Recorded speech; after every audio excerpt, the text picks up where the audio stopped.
Hello மக்களே, welcome back to our channel. நான் தான் உங்கள் மேக்ஸ் மதன்குமார். இந்த வீடியோவில் என்ன பார்க்க போகிறோம்னா, நம்ம தினம் 5 கணிதம்ன்ற தொடர் பண்ணிக்கிட்டு இருக்கோம், சீரிஸ் பண்ணிகிட்டு இருக்கோம் கரெக்டுங்களா. அதில் நம்ம இப்போ பார்க்க போகிறது பார்த்தீங்கன்னா 17வது காணொலி, 17வது பார்ட் வீடியோ தான் நம்ம இந்த வீடியோவில் பார்க்குறோம். வாங்க டைரெக்டாக வீடியோக்குள்ளே போயிடலாம். ஃபர்ஸ்ட் கொஸ்டின் பார்த்தீங்கன்னா 2D ட்ரையாங்கிள்ன்ற டாப்பிக்லேருந்து கொண்டு வந்திருக்கேன். என்ன கொடுத்துருக்காங்க பாருங்கள். ஒரு முக்கோணத்தின் பக்கங்கள் 11 சென்டிமீட்டர், 60 சென்டிமீட்டர் மற்றும் 61 சென்டிமீட்டர் எனில் அதன் பரப்பளவு என்பதுன்னு கேட்டிருக்காங்க. If the length of the side of a triangle are 11 centimetre, 60 centimetre, 61 centimetre, அதாவது ஒரு ட்ரையாங்கிளுக்கு மூணு பக்கங்கள் வந்து வெவ்வேறு பக்கங்களாக இருக்குது. இது என்ன டைப் ஆஃப் ட்ரையாங்கிள் அப்படின்றத கமெண்ட்டில் சொல்லிடுங்க. ஓகேங்களா, ரொம்ப சிம்பிளுங்க. நம்ம ஒரு 3 சைடு கொடுத்துட்டாங்கனாலே அந்த 3 சைடை வச்சு நம்மளால் ட்ரையாங்கிள் கிரியேட் பண்ண முடியுமா முடியாதான்றதை எப்படி சொல்லலாம் அப்படின்னா, நமக்கு சின்ன சைடு இருக்குது பார்த்தீங்களா, இந்த சின்ன 2 சைடை வந்து ஆட் பண்ணுங்கள். ஆட் பண்ணால் என்ன கிடைக்கும்? 71ன்னு கிடைக்கும் கரெக்டுங்களா. 71ன்னு கிடைக்கும். அந்த 71ங்கிறது மூணாவது சைடை விட, மூணாவது சைடுங்கிறது 61, அதை விட எப்போதுமே பெருசாக இருந்தால் மட்டும்தான் நம்மளால் ஒரு ட்ரையாங்கிளை மேக் பண்ணவே முடியும். ஓகேங்களா, நமக்கு 3 சைட்ஸ் கொடுத்துட்டு இந்த ட்ரையாங்கிளை இந்த சைடு வச்சு நம்ம ட்ரையாங்கிள் கிரியேட் பண்ண முடியுமான்னு கொஷின் கேட்டிருக்காங்க. நோட் பண்ணி வச்சுக்கோங்க. ஓகேங்களா, அப்படி கேட்டாங்கன்னா என்ன பண்ணணும், நமக்கு கம்மியாக இருக்க 2 வேல்யூவை ஆட் பண்ணணும். ஆட் பண்ணால் நமக்கு 71 கிடச்சிருக்கு. மூணாவது சைடை பார்க்கணும். மூணாவது சைடு 61 இருக்குது. மூணாவது சைடை விட எப்பயுமே நமக்கு 2 சைடு ஆட் பண்ணுறோம் பார்த்தீங்களா, அந்த வர்ற வேல்யூ வந்து அதிகமாக இருக்கணும். நோட் பண்ணி வச்சுக்கோங்க, கண்டிப்பாக கேட்பாங்க. ஓகேங்களா, அப்போது நமக்கு சின்ன 2 அளவு சொன்னோம் பார்த்தீங்களா, அதை வந்து நம்ம பேஸு ஹைட்டாக எடுத்தால் வேலை முடிஞ்சுங்க. நமக்கு ட்ரையாங்கிளோட ஏரியாக்கான ஃபார்முலா என்ன? ½ BH கரெக்டுங்களா. ½ BHங்கிறத ட்ரையாங்கிளுக்கான ஃபார்முலா. பேஸுங்கிறத நம்ம 11 எடுத்திருக்கோம், ஹைட்டுங்கிறத 16 எடுத்திருக்கோங்க. ரொம்ப சிம்பிள். 2ஆல் அடிச்சிடலாங்களா. 1 2 2, 30 × 2 60. 11 3ஆல் பெருக்கும்போது 33ன்னு கிடைக்கும். ஒரு 0 இருக்குது, அந்த ஒரு 0 அப்படியே போட்டுவிட்ருங்க. அப்போ ஏரியா பரப்பளவு தான் கேட்டிருக்காங்க. அப்போ 330 சென்டிமீட்டர் ஸ்கொயர்ட் அப்படின்றதான் இதுக்கான யூனிட்டாக இருக்கும். இங்கே நமக்கு வந்து ஸ்கொயர் சென்டிமீட்டர்னு கொடுத்துருக்காங்க. பிரச்சனை இல்லை, 2 ஒன்று தான். சென்டிமீட்டர் ஸ்கொயர்னாலும் ஸ்கொயர் சென்டிமீட்டர்னாலும் ஒன்று தான். தமிழில் சதுர சென்டிமீட்டர்னு கொடுப்பாங்க. ஓகேங்களா, அப்போ இந்த கொஸ்டினுக்கான ஆன்சர் ஆப்ஷன் பி அப்படின்றதான் ஆன்சருங்க. ஓகேங்களா, நெக்ஸ்ட் கொஸ்டின் பார்ப்போங்க. நமக்கான செகண்ட் கொஸ்டின் பார்த்தீங்கன்னா டைம் அண்ட் ஒர்க்குன்ற டாப்பிக்கில் இருந்து கொண்டு வந்திருக்கேன். ரொம்பவே ஈஸியான கொஸ்டின். என்ன கொடுத்துருக்காங்க, ஒரு ஃபார்மர் இருக்கார், அவர்கிட்ட 144 வாத்து இருக்குங்க. அந்த 144 வாத்துக்கு 28 நாளுக்கு தேவையான உணவுப் பொருட்களை வந்து வச்சுருக்காரு. ஓகேங்களா, அவர் என்ன பண்ணுறாரு, 32 வாத்துக்களை வந்து வித்துடுறாரு, சேல் பண்ணிடுறாரு. சேல் பண்ணதுக்கப்புறம் அவரிடம் உள்ள வாத்துகளுக்கு வந்து மீதி எத்தனை நாட்கள் வந்து அந்த உணவு போதுமானதாக இருக்குன்னு கேட்குறாங்க. ரொம்பவே சிம்பிள். இதை வந்து நம்ம எதிர்மாறல் கான்செப்டில் தான் நம்ம சால்வ் பண்ணி ஆகணும். ஏன்னா நமக்கு வந்து வாத்தோட எண்ணிக்கை கூட கூட அது யூஸ் பண்ணுற உணவோட நாட்கள் வந்து குறையுங்க. ஸோ எதிர்மாறல் கான்செப்ட்டு. சார் எதிர்மாறல்னா என்ன சார்னா, ஒன்றும் இல்லைங்க, சிம்பிளாக கொடுத்துருக்க நம்பரை மல்டிப்ளை மட்டும் பண்ணிடுங்க. அப்போ 144 வாத்து இருக்குது கரெக்டுங்களா. அதுக்கு எத்தனை நாளைக்கு உணவு பொருள் இருக்குது? 28 நாளைக்கு இருக்குது கரெக்டுங்களா. இந்த 144 வாத்து இருந்தது, 32 வாத்தை விற்றுட்டாங்க. 140லேருந்து 32 கழிச்சிடுங்க. கழிச்சுட்டா நமக்கு என்ன கிடைக்கும்? 112 வாத்து இருக்குங்களா. இந்த 112 வாத்துக்கு எவ்வளோ நாள் அந்த உணவுப் பொருள் வந்து நீடிச்சிருக்கும் அப்படின்றதான் கொஸ்டின். இப்போ இதை சிம்பிளை பண்ணிங்கன்னா நமக்கு டேஸ் என்னன்னு கிடச்சிருங்க. அதாவது 112 வாத்துக்கு எவ்வளோ நாள் வந்து அந்த உணவுப் பொருள் வந்து போதுமானதாக இருக்குன்றதை கண்டுபிடிச்சிடலாம். நான் என்ன பண்ணுறேன், 2ஆல் அடிக்கிறேன். எனக்கு 2ஆம் வாய்ப்பாடு தான் தெரியும், அதனால் நான் 2ஆல் அடிக்கிறேங்க. 5 × 2 10. ஏன்னா இங்கே மல்டிப்ளிகேஷனில் இருக்கிற ஈக்குவல் ஆன்சர் போகும்போது டிவிஷனில் போகும், நம்ம டேரெக்டாக அடிச்சே கொடுத்துடலாம். பேலன்ஸ் வந்து 1. 12ல் 6 × 2 12 இருக்குங்க. 28 2ஆல் அடிக்கிறேன். 1 2 2, 4 × 2 8. இப்போ நான் 14யும் 56யும் 7ஆல் அடிக்கிறேங்க. 2 × 7 14, 8 × 7 56. இங்கே இருக்க பார்த்தீங்களா, 2யும் 8யுமே திருப்பி அடிச்சிடறேன். 1 2 2, 4 × 2 8. இப்போ நமக்கு 144 4 இருக்குது. So 4ஆல் cut பண்ணிடலாங்களா. 1 நாள் 4, 3 × 4 12. பேலன்ஸ் 2. 24 ஆயிரும். 24ல் எத்தனை நாள் இருக்குது? 6 நாள் இருக்குங்க. ஸோ 36 × 4 144 கிடைக்கும். அப்போ 112 வாத்துகளுக்கு அந்த உணவுப் பொருள் வந்து எவ்வளோ நாளுக்கு தான் நீடிச்சிருக்கும்? 36 நாட்களுக்கு வந்து நீடிச்சிருக்கும். ஸோ பாருங்கள், வாத்துக்களோட எண்ணிக்கை வந்து குறையிறப்போ நாட்களோட எண்ணிக்கை வந்து அதிகரிச்சிருக்கு. நமக்கு 144 வாத்து இருந்தப்போ 28 நாள்லேயே அந்த உணவுப் பொருள்லாம் தீர்ந்துருது. இதே வந்து வாத்தோட எண்ணிக்கை குறைஞ்சிருது, 112ன்னு குறையிறப்போ அந்த வாத்துக்கு எவ்வளோ நாளுக்கு உணவை யூஸ் பண்ணியிருக்காங்க? 36 நாட்களுக்கு யூஸ் பண்ணியிருக்காங்க. பாருங்கள், இது வந்து இன்க்ரீஸ் ஆகுது, இது வந்து டிக்ரீஸ் ஆகுது. கரெக்டுங்களா? 28லேருந்து 36க்கு இன்க்ரீஸு, 112 வாத்துலேருந்து 144க்கு இன்க்ரீஸு. ஸோ ஆப்போசிட்டில் இருக்குது ரெண்டு ஆர்வமே. இதை தான் எதிர்மாறல்னு சொல்லுவாங்க. ஓகேங்களா? அதனால தான் நம்ம மல்டிப்ளே பண்ணணும். ஓகேங்களா? இப்போ தான் நம்ம வீடியோ பார்க்குறீங்கன்னா நம்ம வீடியோவை வந்து ஷேர் பண்ணுங்கள். ஓகேங்களா? உங்கள் ஃப்ரெண்ட்ஸ் எல்லாருக்கும் ஷேர் பண்ணுங்கள். முக்கியமாக இந்த வீடியோக்கு வந்து லைக் கொடுத்துட்டு கமெண்ட்டில் பார்த்தீங்கன்னா பிளாக் கலர் ஹார்ட்டை தட்டி விட்ருங்க. அதேமாதிரி மேக்ஸ் வித் எம்எம்கே டெலகிராம் பேஜில் ஜாயின் பண்ணிக்கோங்க. தினமும் இந்த கணிதம் டெலகிராம் பேஜில் ஜாயின் பண்ணிக்கோங்க. ரெண்டோட டெலகிராம் லிங்க்கும் நான் டெலகிராம் லிங்க்கும் பார்த்தீங்கன்னா டிஸ்கிரிப்ஷனில் வச்சுருக்கீங்க. முக்கியமாக இந்த வீடியோ உங்கள் ஃப்ரெண்ட்ஸுக்கு எல்லாத்துக்கும் ஷேர் பண்ணுங்கள். முக்கியமாக நம்மளோட சேனலை இன்னும் சப்ஸ்கிரைப் பண்ணலைன்னா சப்ஸ்கிரைப் பண்ணிட்டு பாருங்கள். அப்போ தான் நம்ம போடுற வீடியோஸ் எல்லாம் உங்களுக்கு உடனே வந்து சேரும். நெக்ஸ்ட் கொஸ்டின் பார்ப்போங்க. நமக்கான தேர்ட் கொஸ்டின் பார்த்தீங்கன்னா எல்சிஎம் ஹெச்எஃப்லேருந்து கொண்டு வந்திருக்கீங்க. என்ன கொடுத்துருக்காங்க? கூடுதல் 99 மீ பெரு பொது வகை எண் 9 உடைய மிகை எண்களின் ஜோடிகள் எத்தனைன்னு கேட்டிருக்காங்க. Find the number of pair of positive integer. அதாவது நமக்கு மிகை எண்களாக இருக்கணும், அதோட பேர் வந்து எவ்வளோ இருக்கணும்னு கேட்டிருக்காங்க. அதோட சம்மு, அந்த ரெண்டு நம்பரை ஆட் பண்ணுறப்போ சம் வந்து 99ன்னு சொல்லியிருக்காங்க. அதோட ஹச்சிஎஃப் வந்து 9ன்னு கொடுத்துருக்காங்க. இப்படி நமக்கு கூடுதல் ப்ளஸ் ஹச்சிஎஃப் கொடுத்துட்டாங்கன்னா ரெண்டையும் டிவைட் பண்ணுங்கள். கூடுதலையும் ஹச்சிஎஃப்பையும் டிவைட் பண்ணுங்கள். டிவைட் பண்ணும்போது என்ன கிடைக்கும்? 199 11 × 9 99ன்னு கிடைக்கும். அப்போது நம்ம ரெண்டு நம்பரை கூட்டும் போது 11 வரணுங்க. ஓகேங்களா? ரெண்டு நம்பரை கூட்டும் போது, ஏன்னா ரெண்டு நம்பரோட கூடுதல் தான் 99 கொடுத்துருந்தாங்க, அதோட ஹச்சிஎஃப் தான் 9ன்னு கொடுத்துருக்காங்க. இப்போ ரெண்டு நம்பரை கூட்டும் போது 11ன்னு வரணும். கரெக்டுங்களா? ஏன்னா ரெண்டையும் டிவைட் பண்ணது 11 தானே கிடச்சிச்சு. எந்த ரெண்டு நம்பரை கூட்டும் போதெல்லாம் நமக்கு 11 வரும் பாருங்கள். 1ஐயும் 10ஐயும் கூட்டும் போது நமக்கு 11 வரும். கரெக்டுங்களா?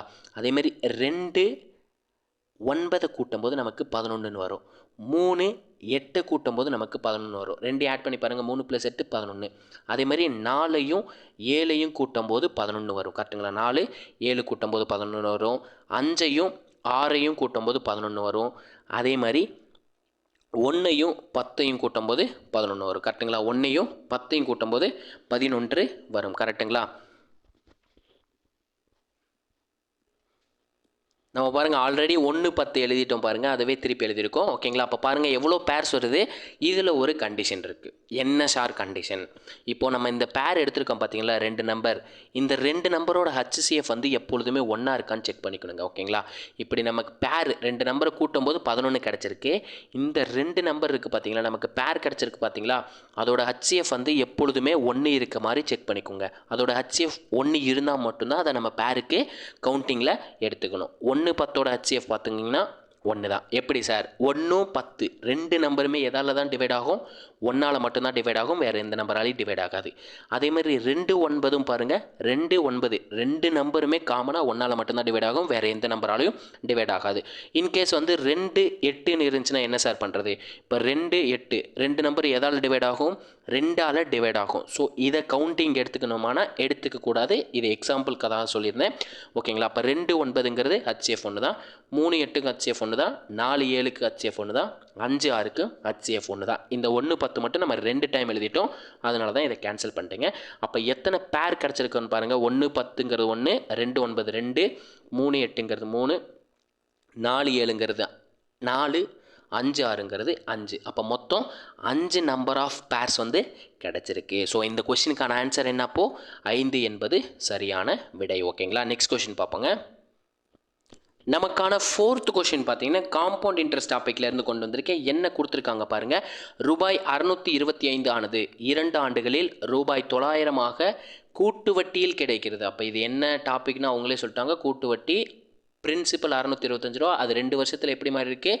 900 மாறி இருக்குது.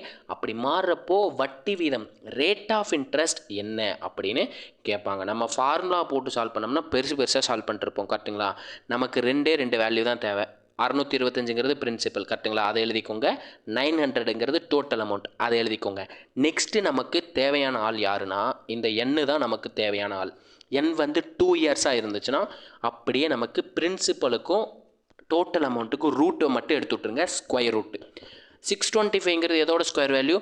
25ஓட ஸ்கொயர் வேல்யூ தான் 625. 900ங்கிறது எதோட ஸ்கொயர் வேல்யூ இருக்கும்? 30ஓட ஸ்கொயர் வேல்யூ தான் நமக்கு 900. அதாவது ஸ்கொயரும் ரூட்டு கேன்சல் ஆகி தான் நம்ம 25 30ன்னு எடுத்திருக்கோம். இதுக்கப்புறம் என்ன சார் பண்ணணும்னா, இந்த ரெண்டு நம்பரோட வித்தியாசம் ரெண்டையும் மைனஸ் பண்ணி நியூமரேட்டரில் எழுதுங்க. 30லேருந்து 25 மைனஸ் பண்ணால் நமக்கு என்ன கிடைக்கும்? 5.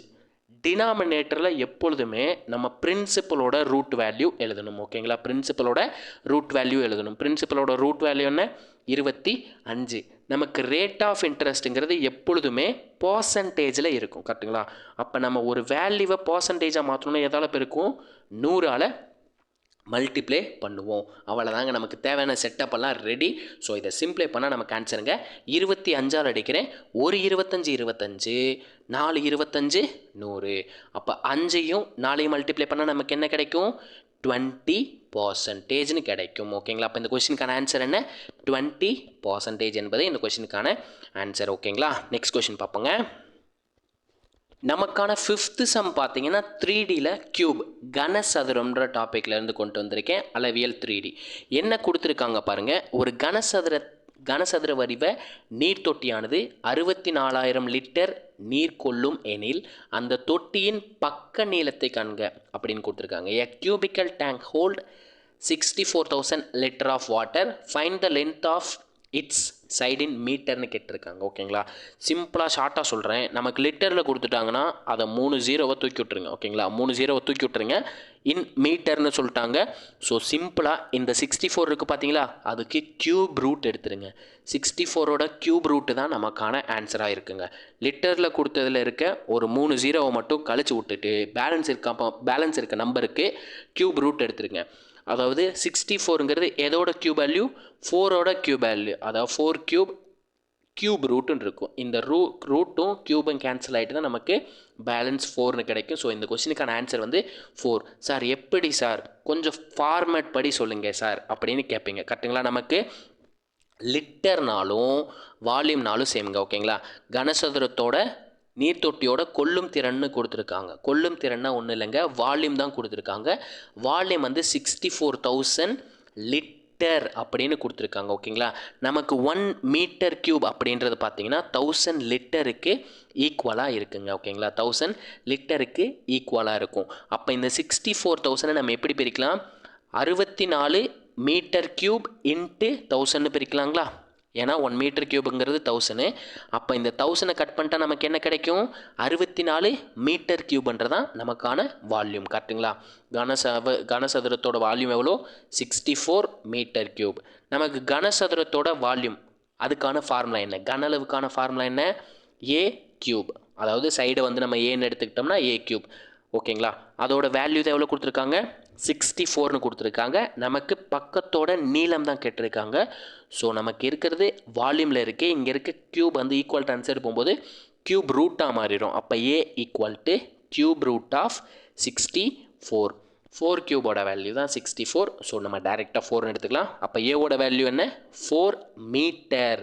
ஓகேங்களா? நம்ம மீட்டர் கியூபில் லிட்டரில் இருந்ததை மீட்டர் கியூபுக்கு தான் கன்வெர்ட் பண்ணியிருக்கோம். ஸோ நமக்கு வர்ற ஆன்சர் வந்து மீட்டரில் தான் வரும். அதை மட்டும் நோட் பண்ணி வச்சுக்கோங்க. ஓகேங்களா? அப்போ இந்த கொஸ்டினுக்கான ஆன்சர் வந்து 4 மீட்டர்.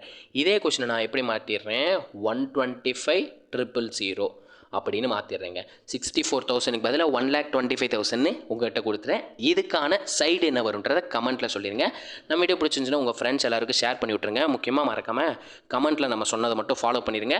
நீங்கள் நம்ம வீடியோவை தொடர்ந்து ஃபாலோ பண்ணிட்டு வரீங்கன்னா இது பார்த்தீங்கன்னா 17வது வீடியோ. கமெண்ட்டில் பார்த்தீங்கன்னா 17 அப்படின்னு கமெண்ட்டில் சொல்லிடுங்க. இதே மாதிரி அடுத்த ஒரு வீடியோவுடன் சந்திக்கிறேன். நான் அதுவரை உங்களிடமிருந்து விடைபெறுவது நான் உங்கள் மேக்ஸ் மதன் குமார். தேங்க்யூ.